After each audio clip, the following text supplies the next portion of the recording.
right? And this is a GMS Godspeed lesson.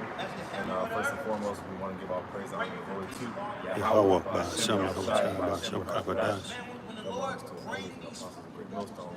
Shalom, Father Akim, that pushing out this truth sincerely, all right? Quick lesson, and it's going to be dealing with, as you see on the title, 1 hour. And I'll just go ahead and read it. I'll get it. Right, yeah, I read it. So I do Revelation chapter 18. I started at verse 9. It says, "And the kings of the earth who have committed fornication and lived deliciously with her shall bewail her and lament for her, when they shall see the smoke of her burning." Yeah, so this is, when you read the whole chapter, it's dealing with Babylon, that great woman, right, which is America, okay, in the scripture. The scripture is going to directly say the word America. It's going to use figurative language, okay, and you have to have spiritual eyes to be able to put the puzzle pieces together. Now, when he said the kings shall lament and wail, that's talking about the other nations, all right, that across the world, such as Russia, China, Europe, Africa. You see, these other nations and countries across the world, they benefit off of America. America is the #1 capitalist country of capitalism. Okay, so they're going to be sad when America gets destroyed, according to the scriptures. Now, you go back.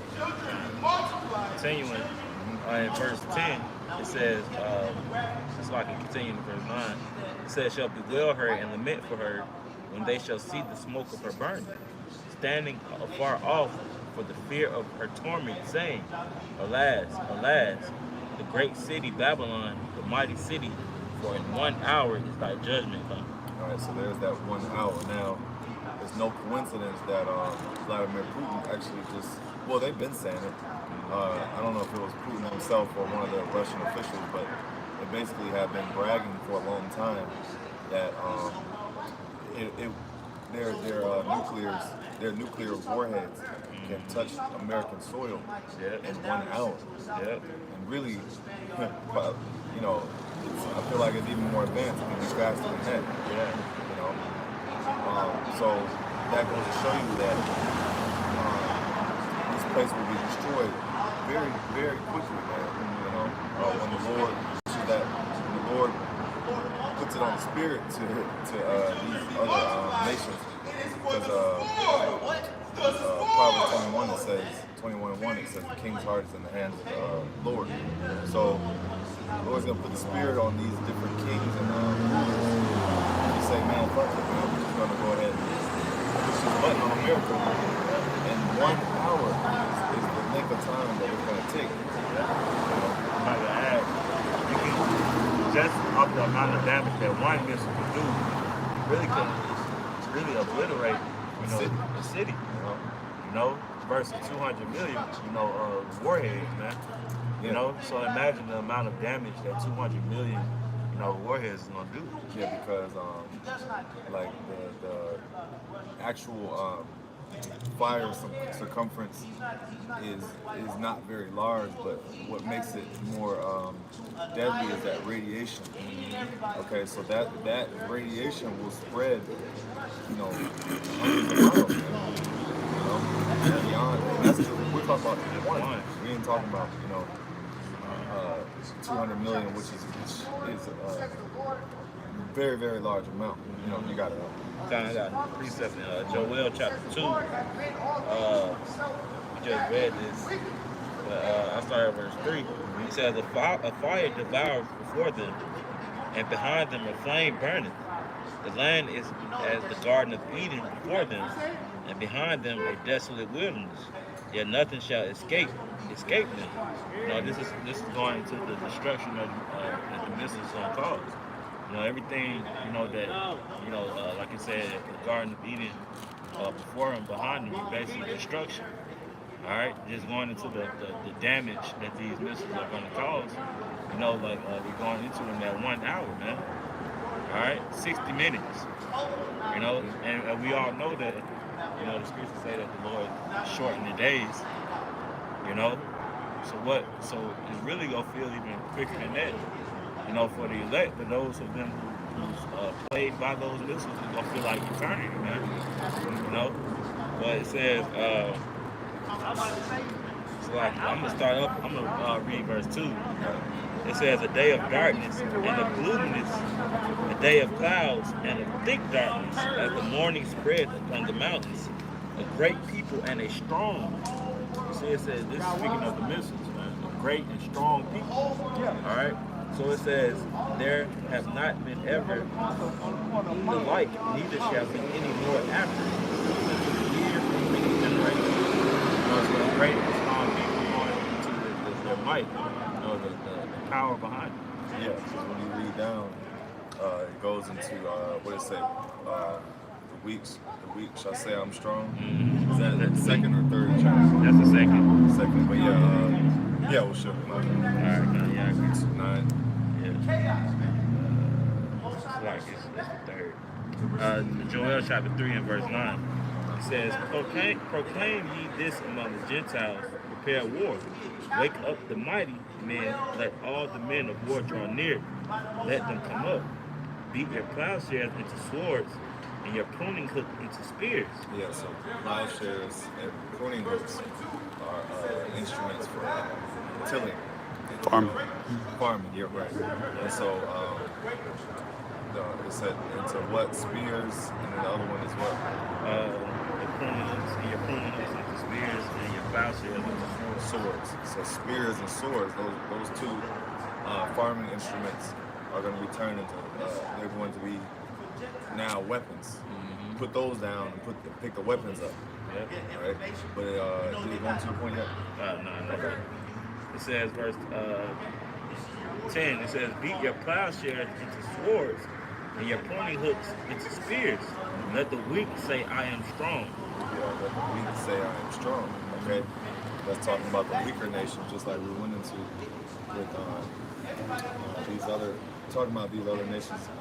Mainly, I would say the Middle East, because those, Iran, Iraq, Afghanistan, Saudi Arabia, yeah, that's the whole, that land, Middle East region, those were once, I would say, 20 years ago, 20 plus years, a little bit, like 20 years ago, and going back, those were considered weak nations, but in recent years, okay, they've been dealing with Russia, they've been dealing with China, and now they're able to, they ruin their oil, economy, weapons, yeah, exactly. Hey, because once before, these other weak nations, these are smaller nations, that's why, really NATO was formed, because you had other small countries that really didn't have the military force as America. Right. They needed that military backing, like you said. So, but yeah, the point being is that these nations that also hate America, they're all enemies of America, by the way. They've acquired nuclear arms now, man. That's why America is still doing it. But during the time of George Bush, you had the attack on weapons of mass destruction, and then I think years later you had them basically trying to do away with their uranium facilities, things of that nature, because they were trying to stop. What is uranium used for? They were trying to stop them from nuclear capability. Their nuclear capability. But the Heavenly Father is in control, so He's not going to allow you Americans to circumvent that, man. Let it be stopped in prophecy. That's it. Yeah, we'll probably get one more. Yeah. This is I was really looking for that. I can't think of the phone guy. But if not, I got this. It's Isaiah 66 and 15. For behold, the Lord will come with fire, and with his chariots like a whirlwind, to render his anger with fury and his rebuke with flames of fire. All right, and so you found it? Yeah, okay. So, but yeah, the chariots, well, not obviously, if you're new, are the the so-called UFOs that Esau calls, you know, the unidentified flying objects. But it says the Lord will come with fire. So not only the chick by his chariots, but also that nuclear destruction like we went into. We'll get this. Isaiah 54:16 says, "Behold, I have created the smith that bloweth the coals in the fire, and that bringeth forth the instrument for his work. And I have created the waster to destroy." And a smith is somebody that basically is like a worker, but they deal with Like an ancient craftsman. Craftsman that deals with weaponry, right, in the ancient world. Now, who is that in modern day time, or what is this talking about? It's talking about Esau, Edom, that you know, put his lab coat and thick goggles on, and he was able to concoct the waster, which is nuclear capability. Oppenheimer. Exactly. Oppenheimer, and other individuals that furthered Oppenheimer's vision, and now it's to the point where you have hypersonic ballistic missiles, which we mentioned can reach America and out, and they can also turn directions and so many other things. Yeah. So yeah, that's the point being, and Lord, we know you edified, ended on by giving all praise, honor, and glory to Power by the Son of Hosea, by the Son of Christ. double honors to the elders and apostles of the rest of the church. So on. How do we have the most sanctions placed on us, but we have the fifth largest economy?